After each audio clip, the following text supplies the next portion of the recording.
At this moment, in the A06 villa of Thompson, Jenna, Tabia and Lexi have just filled their stomachs. They waited left and right, but they couldn't wait for Mrs. Wilson's family to come back, and they were hungry and uncomfortable. They just found out that there were some ingredients in the kitchen that she had prepared but had not had time to cook, so they decided on their own and used those ingredients. Prepared a great meal. Before Ragnar divested, the living standards of the Wilson family were still very good. After all, Ragnar invested in the Wilson Group, which restored the life of the group, and the old lady also resumed her previous life like Lafayette. The level has also been greatly improved. Moreover, Horia deliberately prepared very rich ingredients today, in order to celebrate it after Noah and Harold got Elaine.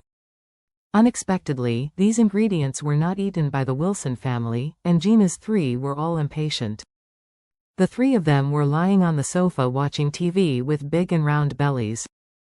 This TV was brought up from the room on the first basement floor after Harold sold the big TV. Compared with the previous one, it is indeed a lot smaller. In the huge living room, it is somewhat different.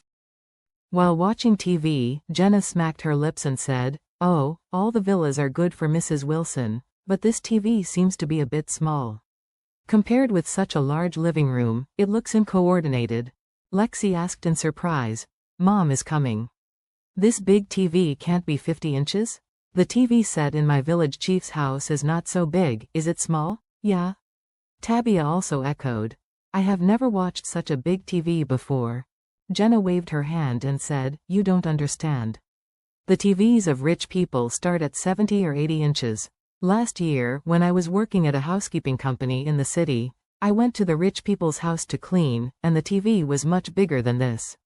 "Ring," Lexi said with emotion. "Goodbye. What are you doing with such a big TV?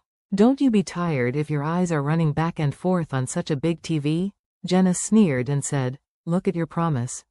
According to you, when people go to the cinema to watch a movie, their eyes will fall to the ground." Lexi scratched her head. "I have never been to a movie theater. Don't know what it is like." Jenna said, "I've been there, and I've done cleaning in movie theaters. Let me tell you that. The screen in the movie theater is bigger than a wall in this living room. Just think about it." Tabia on the side asked, "It's bigger than this wall. That's too scary." Jenna said, "You two have never seen the world. When you turn around, let Mrs. Wilson take us to watch a movie in the cinema, then you will know." The three were chatting, and the ambulance had been driven into the yard. But their TV sound was loud, so no one heard the movement outside. After the ambulance stopped steadily, the driver and the co-pilot jumped out of the car, and roughly removed Noah and Harold from the car. They did not move down with the mobile beds, but directly moved them down and placed them on the marble floor in the yard. Mrs. Wilson was ready to get in the car and leave as soon as they saw them, and hurriedly said, "Aren't you going to help us get them in?"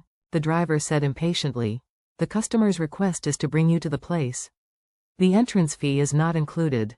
If you want us to help, you can pay $200 per person." Mrs.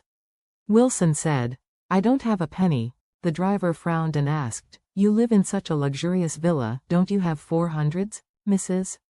Wilson eagerly said, "Now I don't need cash at all when I go out, so I haven't put any money at home. Now our mobile payment and bank cards are all frozen. There is really no way." The driver waved his hand. "Then we will be helpless." Wendy said angrily, "You are paramedics, shouldn't it be right for you to help the wounded?" The driver looked at her and said seriously, "Little girl, I want to make it clear to you that we are not doctors, and ours is not a 120 ambulance in a public hospital, but a transfer ambulance operated by a private company, just like a taxi. We drive to make money by driving, and we will work when we are given the money, understand?" Wendy was speechless. The man said disdainfully, Who can live in such a good villa, can't afford 400s?" After speaking, the two got into the car directly and started the car to leave. Wendy stomped her feet angrily, the old lady sighed helplessly, and said to her and Horia, "My old bones can't help. First carry Noah into the house, and then come out to carry Harold." Right, Wendy and Horia also knew that there was no other way. They could only grit their teeth and use the strength of suckling to put Noah up carefully.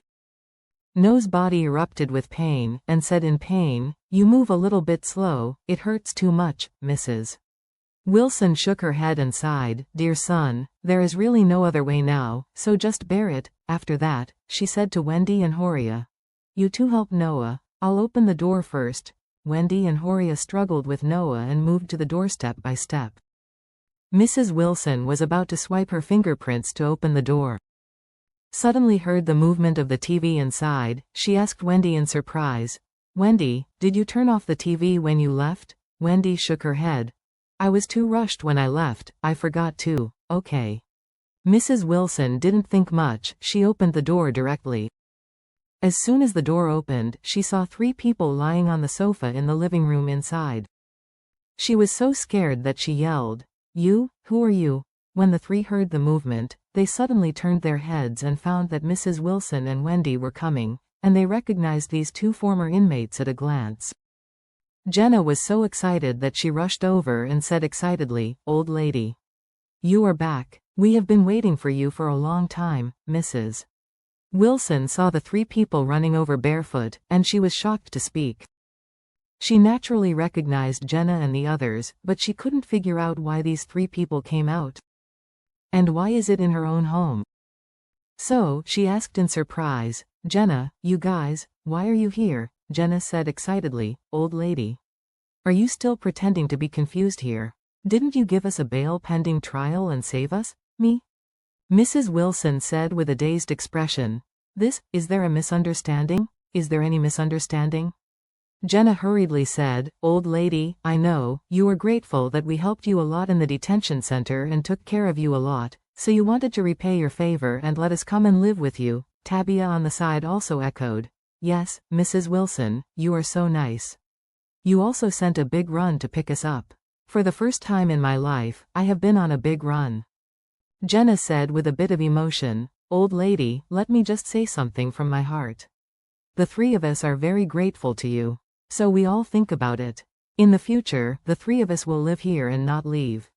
Let's take care of you as our own mother, and give you the end of your retirement life." Mrs. Wilson suddenly felt deep despair in her heart, and she blurted out anxiously, "Jenna, listen to me, there must be some misunderstanding in this, it really wasn't me who saved you. Besides, I really didn't want you to come here to live with me."